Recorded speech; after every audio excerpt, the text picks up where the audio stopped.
रहमानिर्रहीम अस्सलाम वालेकुम। Welcome to the farming tips. मुअज़्ज़ज़ नाज़रीन, कैसे हैं आप लोग? नाज़रीन, आज मैं आपको एक बड़े ज़बरदस्त डेयरी फार्मर के पास लेके आया हूं। इनकी खूबी ये है कि ये खुद पीबीएम डॉक्टर भी हैं, डॉक्टर अदनान साहब। तो आज हम इनका डेयरी फार्म देखेंगे। ये यंग डॉक्टर हैं, बड़े मोटिवेटेड पर्सन हैं और बड़े हलूस नीयत वाले बंदे हैं। तो इनसे आज हम डेयरी फार्म के ऊपर मालूमात लेंगे। तो वीडियो से मुकम्मल फ़ायदा उठाने के लिए वीडियो को एंड तक देखिएगा ताकि आपको तमाम मालूमात अच्छे से समझ आए। लेकिन यहाँ पे मैं मज़ीद एक बात और ऐड करना चाहता हूँ कि मैंने इनके साथ 2-3 और वीडियोस भी शूट किए हैं जिनका लिंक भी मैं यहाँ पे शेयर कर दूँगा। नंबर 1 वीडियो में हमने इन जानवरों के लिए हे मेकिंग के ऊपर मालूमात हासिल किए हैं कि गर्मियों में इनके चारे का बंदोबस्त कैसे किया जाए। नंबर 2 वीडियो में हमने इनसे नीली रावी और मुरा नस्ल की भैंस की पहचान के बारे में वीडियो शूट किया है। वो भी आप ज़रूर देखिएगा और आपको बताया जाएगा कि ये कहाँ से मिलती है और कितने की मिलती है। नंबर 3 पे हमने जानवरों की सेहत के हवाले से इनसे काफ़ी अच्छी टिप्स ली हैं। अगर आप वो वीडियो देखेंगे तो आपको लाजमी कोई ज़रूर फ़ायदा होगा। तो ये वीडियो कोई वीडियो देखें या देखें, ये सेहत के हवाले से जो वीडियो बनाई है ये ज़रूर देखिएगा। तो चलें वीडियो स्टार्ट करते हैं। ये जी इस सामने छोटा सा इनके डेयरी फार्म का व्यू है। थोड़ी सी जगह में इन्होंने माशाल्लाह काफ़ी जानवरों को मैनेज किया हुआ और सारी चीज़ें इसके अंदर ही बनाई हुई हैं। छोटी उम्र में कम वसाइल के साथ इतनी चीज़ें मैनेज करना बड़ी बात होती है जी। आज हम इनसे सवालात करके इनके डेयरी सेटअप के ज़रिए डेयरी बिज़नेस को समझने की कोशिश करेंगे। ज़्यादातर भैंसें पतले चमड़े वाली और पतली हड्डी वाली नस्ली भैंसें हैं। ये आप सामने देख सकते हैं। और ये वो भैंसें हैं जो अपनी बॉडी को खर्च करती हैं दूध देने में। लंबे थन और इनका ढांचा अच्छी नस्ल होने की वाज़ेह निशानियाँ बता रहा है। पंजाबी में जिसे 5 कल्याण भैंस कहते हैं, मैं अब आपको वो भैंस दिखाता हूँ जिसके चारों खुर और पूँछ और मुंह सफ़ेद होता है। ये सामने गाय के साथ वाली 5 कल्याण भैंस है। चाचा इन्हू 5 कल्याण कहते हैं? हाँ जी हाँ जी। अस्सलाम वालेकुम। वालेकुम सलाम। भाई कैसे हैं? अल्हम्दुलिल्लाह ठीक ठाक भाई। भाई मेरे नाजरीन को ज़रा अपना तारफ़ करवा दीजिए। मेरा नाम मोहम्मद अदनान है जी, मैं डीवीएम कर रहा हूँ। भाई अपने फार्म का तारफ़ करवा दें ज़रा। भाई जान हमारा फार्म जो है ना ये 1.5 यानी कनाल पे है, यानी 30 मरले पे। ठीक है। इसमें 20 जानवर हैं। ठीक है। और छोटे बड़े मिलाकर इसमें 40 हो जाते हैं, यानी बछड़े वगैरह उसके और कटरे वगैरह डाल के ना। ठीक है। 40 हो जाते हैं। ठीक है। इलाका कौन सा आपका? इलाका भागवाल सियालकोट, जिला सियालकोट। माशाल्लाह। आपने कौन सी नस्ल के जानवर रखे हुए हैं? सर इसमें यानी कि मेन जो है ना वो नीली के हैं। ठीक है। नीली के हैं और नीली रावी का क्रॉस भी हैं। ठीक है। इसी तरह जो मुर्रा नस्ल है, इंडियन नस्ल है, उसका क्रॉस भी है। ठीक है। मुर्रा की भैंस है आपके पास? मुर्रा की भैंस प्योर नहीं है लेकिन क्रॉस है। क्रॉस में है? क्रॉस में। नीली की प्योर है? नीली की प्योर है। ठीक है, चलें वो भी आपसे देखेंगे बाद में। अच्छा आप ये बताएं कि ये जो नीली नस्ल और मुर्रा नस्ल आपने बताई है, इन दोनों नस्लों की क्या खूबियाँ हैं? ये एक जेनेटिकली है जी, जिसको कहते हैं ना कुदरती जी। ये कुदरत की तरफ के इनके जीन्स में दूध देने की सलाहियत ज्यादा है। ठीक है। अगर एक तरफ आप दूसरी भैंस यानी को देसी नस्ल की भैंस को आप चारा उतना डाल लें, उतनी आप रिक्वायरमेंट उसको दें, उतना वंडा डालें, एक तरफ आप नीली की भैंस को डालें। ठीक है। तो जो दोनों में डिफरेंस है ना वो जीन्स की वजह से होगा। दोनों को एक तरह माहौल दें, एक तरह का पानी डालें, जी जी, सारी रिक्वायरमेंट एक जैसी करें। यानी कहने का मतलब ये हुआ कि दूसरों के बराबर खुराक खा के ज्यादा दूध देने वाले जानवर हैं, इसलिए ये दूसरों से बेहतर समझे जाते हैं। यानी कि आउटपुट ज्यादा देते हैं। ठीक है। और इनपुट उतना ही है। जी ठीक हो गया। आपके इस 1.5 कनाल में मजीद कितने जानवर रखे जा सकते हैं? ये फुल है यानी 20 जानवर रखने हैं जिसमें छोटे और बड़े शामिल हैं। 20 बड़े जानवर और कट्टे बछड़ियाँ सारे मिला के 40 आप रख सकते हैं 1.5 कनाल में, इससे ज्यादा नहीं रख सकते। ठीक हो गया। आप इनको क्या खिलाते पिलाते हैं सारे दिन में? वैसे तो इनकी जो है ना अगर न्यूट्रिशनली देखा जाए, जी, मेडिकली देखा जाए तो इनकी खुराक जो है ना हम अफोर्ड नहीं कर सकते। ठीक है। जो हम खिला रहे हैं वो आजकल ज्वार है। जी।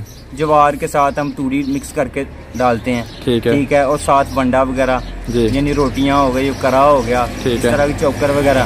ठीक है। ये मिक्स करके हम अब दे रहे हैं। ठीक है। अगर एक जानवर 10 kg दूध देता है तो उसको 5 kg वंडा डालना चाहिए। क्या वजह है कि हम न्यूट्रिशनल वैल्यूज क्यों पूरी नहीं कर पा रहे जानवरों की? सर ओवरऑल अगर पाकिस्तान की बात करें ना, जी, तो हम हमारे पास रिसोर्सेज नहीं है। ठीक है, रिसोर्सेज नहीं है, उतनी मशीनरी नहीं है। ठीक है। और दूसरी ना हम उस तरह की न्यूट्रिशन वैल्यू पूरी कर सकते हैं, यानी डेली 100 ग्राम नमक देना। ठीक है। और सीपी को काउंट करना। ठीक है। यानी कि एजुकेशन की कमी भी कह लें, एजुकेशन की कमी प्लस रिसोर्सेज। अच्छा, जिन लोगों के पास रिसोर्सेज हैं और एजुकेशन नहीं है, तो हम चाहेंगे कि आप मेरे नाजरीन को कुछ एजुकेशन दें कि किस तरह की न्यूट्रिशनल वैल्यूज़ होती हैं और जानवरों को क्या खिलाया जाए कि वो गर्मियों के जून जुलाई के महीने में भी उतना ही दूध दे जितना कि वो बरसीम के पीक सीजन में देती हैं। तो उसके लिए आप क्या टिप्स देंगे मेरे नाजरीन को? भाईजान, सबसे पहले बात यह है कि अगर आपको देखा जाए कि सर्दियों में जानवर दूध क्यों ज्यादा देता है, ठीक है, क्योंकि वो बरसीम खा रहा होता है। ठीक है। मेन चीज ये हो गई, बरसीम खा रहा होता है। तब अगर देखा जाए तो बरसीम में अगर 100 केजी एक जानवर बरसीम खाता है, जी जी, तो उसमें 85 केजी पानी है। ठीक है। 15 किलो जो है ना सॉलिड मटेरियल है। ठीक है।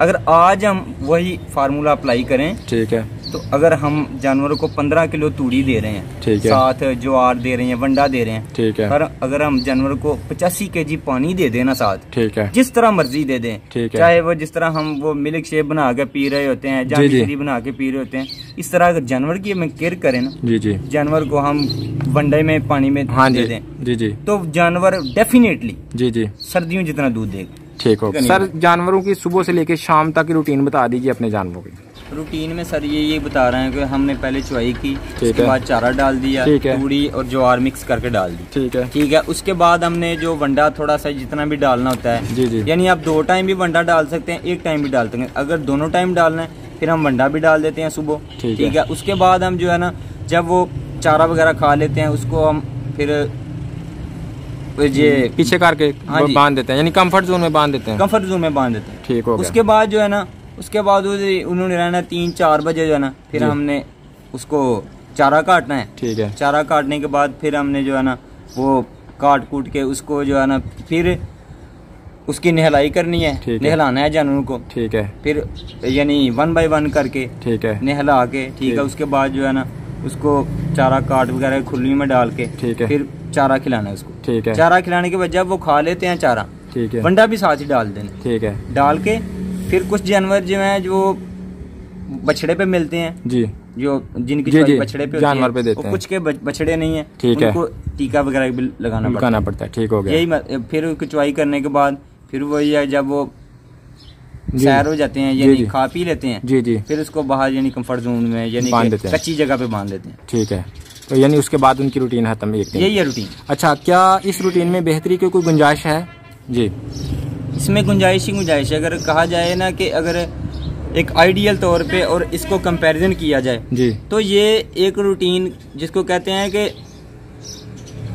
10% भी नहीं है उस लिहाज। आइडियल रूटीन का 10% भी नहीं है। आइडियल रूटीन का 10% भी, क्योंकि इसमें जो है ना, इसमें ना हमने कोई इस तरह की उसकी न्यूट्रिशन वैल्यू को ख्याल रखा है, ठीक है, ना हमने उसको कुछ इस तरह की कैल्शियम का देखा है, ना हमने उसका कुछ इस तरह का देखा है कि आया ये जानवर हीट पे आया या नहीं आया, ना हमने उसकी हेल्थ का ख्याल रखा है, ठीक है, ना हमने उसकी कोई बीमारी आने जाने वैक्सीनेशन की है। ये चीजें होती हैं जो इंटायर टाइम होता है ना, जो बीच वाला, जी जी, जो सुबह से और शाम के दरमियान का टाइम होता है, जी जी, उस टाइम पे हम ये काम करते हैं, लेकिन हम नहीं करते। आइडियल जो फार्मर हैं, आइडियल जो बिजनेसमैन है, वो ये चीज ध्यान से करते हैं। अच्छा, आम फार्मर को तो इस चीजों का नहीं पता, तो इसका मतलब ये हुआ कि अगर कोई बंदा ये काम करना चाहता है तो वो आपकी तरह का कोई एक्सपर्ट रखे, कोई डीवीएम एक्सपर्ट रखे या कोई डॉक्टर रखे जिसको इन बातों का पता हो, तभी तो वो आइडियलाइज कर सकता है। अदरवाइज आम बंदा तो नहीं कर सकता ना ये चीजें। एक और चीज है, कर सकता है। जी, कैसे कर सकता है? जी, जिस तरह आप अवेयरनेस दे रहे हैं, जी जी, अवाम को, जी जी, इस तरह कर सकता है, लेकिन बेसिक चीज है जो हमारे माइंड फिलॉसफी है ना, ओल्ड फिलॉसफी, जी जी, उसको चेंज करना बहुत मुश्किल है। जी, उसको यानी अगर आप एक बाबे के पास चले जाएं, उसको बताएं ना, जी जी, कि अंकल जी ये करना चाहिए, चाचू जी ये करना चाहिए, तो वो कहेगा नहीं बेटा, हम जो ओल्ड हमारे जो दादा परदादा यूज करते रहे ना, हमने वही करना है। ठीक है। अगर मेरा जानवर बीमार हो जाए, किसी का और का हो जाए, तो बेसिक हमारे जो माइंड सेट में पहली चीज आएगी ना, हम किसी अपने मोहल्ले के चाचे बाबे के पास जाएंगे, जो व्यापारी हो, हम उससे पूछेंगे कि आया चाचा जी, मेरी ये भैंस बीमार होगी, गाय बीमार हो गया, थन खराब हो गया, तो वो कहेगा गुड़ दे दो या हल्दी तेल दे दो, ये चीज दे दो। हमारे माइंड में आना चाहिए यार डॉक्टर भी चीज है। हाँ, बिल्कुल। यानी फर्स्ट प्रेफर हम डॉक्टर को नहीं देते। जी जी, लास्ट प्रेफर देनी उससे चाहिए, देसी देनी चाहिए। हम फर्स्ट प्रेफर देते हैं देसी जो है। ठीक हो गया। आपके जानवर पे आजकल फी जानवर कितना खर्चा आ जाता है रोजाना का? दूध देने वाले जानवर को आप कितना चारा डालते हैं, कितना वंडा डालते हैं, और कुल जानवर पे आपका कितना खर्चा आ जाता है औसतन?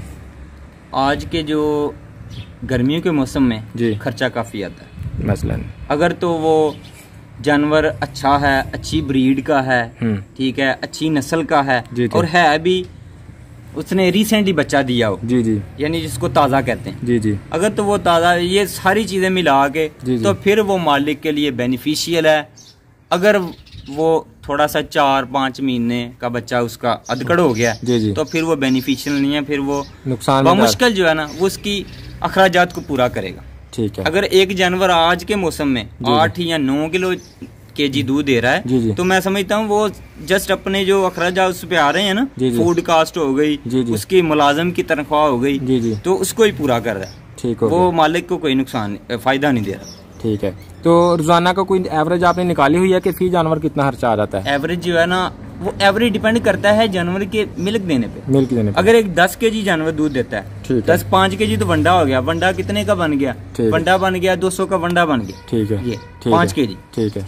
और उसके अलावा जो आप 10 किलो तूड़ी या 15 किलो तूड़ी लगा लें, ठीक है, तो तूड़ी की भी बन जाती है 300 की। ठीक है, 500 ये हो गया। ठीक है, ठीक है, 100-150 रुपया और उसका अलहदा हो जाता है, 550 या 600 रुपया बन जाता है। ठीक हो तो 10 केजी दूध का हिसाब लगा लें, 80 रुपए केजी दूध है। 80 रुपए? 80 रुपए। ठीक हो गया। तो 800 रुपए का दूध है। जी जी। और 550-600 रुपए उसकी खर्च हुआ है। ठीक है। बेनिफिट देख लें। अगर खुदा न खास्ता जानवर जो है ना फिर प्रेग्नेंट नहीं होता, जल्दी प्रेग्नेंट नहीं होता, उसको सेल करना पड़ता है, जी जी, तो वो सारा जो बेनिफिट थोड़ा सा आया होता है ना, जी जी, वो निकल जाता है।